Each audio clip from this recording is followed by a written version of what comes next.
बिहार में विधानसभा चुनाव का अभी बिगुल भी नहीं बचा है कि एनडीए गठबंधन में रार छिड़ती नजर आ रही है। अब तक लोक जनशक्ति पार्टी के तेवर तल्ख नजर आ रहे थे। आरजेपी प्रमुख बार बार नीतीश कुमार को आग दिखा रहे थे कि अब चिराग पासवान के तेवर पर बीजेपी एमएलसी ने बड़ा बयान दिया है, जिससे एनडीए में दरार पड़ती नजर आ रही है। एक रिपोर्ट देखिए।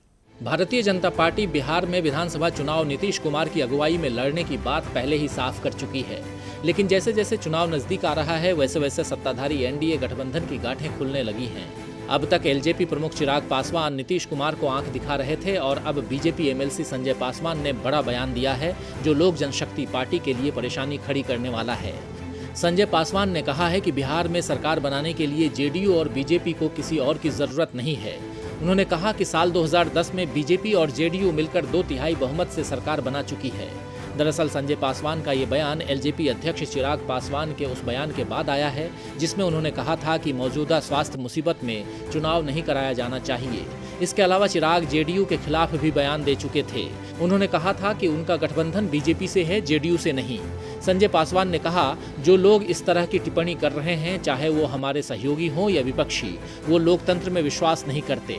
चुनाव करवाए जाएं या नहीं, इसका फैसला लेने में चुनाव आयोग सक्षम है। संजय पासवान यही नहीं रुके, उन्होंने केंद्र सरकार में मंत्री और चिराग पासवान के पिता रामविलास पासवान को भी आड़े हाथों लिया और कहा कि ऐसा लगता है कि हालिया बयान सत्ता में बने रहने के लिए रामविलास पासवान की रणनीति और दांव पेच का हिस्सा है। आपको बता दें कि एक तरफ चिराग जेडीयू की तरफ तल्ख हो रहे हैं तो वहीं आरजेडी चिराग को लेकर नरम नजर आ रही है। विपक्ष के नेता तो एलजेपी का महागठबंधन में स्वागत करने की बात भी कह चुके हैं। ऐसे में ये भी कहा जा रहा है कि सियासत के मौसम वैज्ञानिक कहे जाने वाले रामविलास पासवान की पार्टी आरजेडी का पलड़ा भारी देख एनडीए गठबंधन छोड़ सकती है। अब देखना होगा कि चुनाव से पहले सूबे में कौन से नए समीकरण बनते हैं। डीबी लाइव की रिपोर्ट।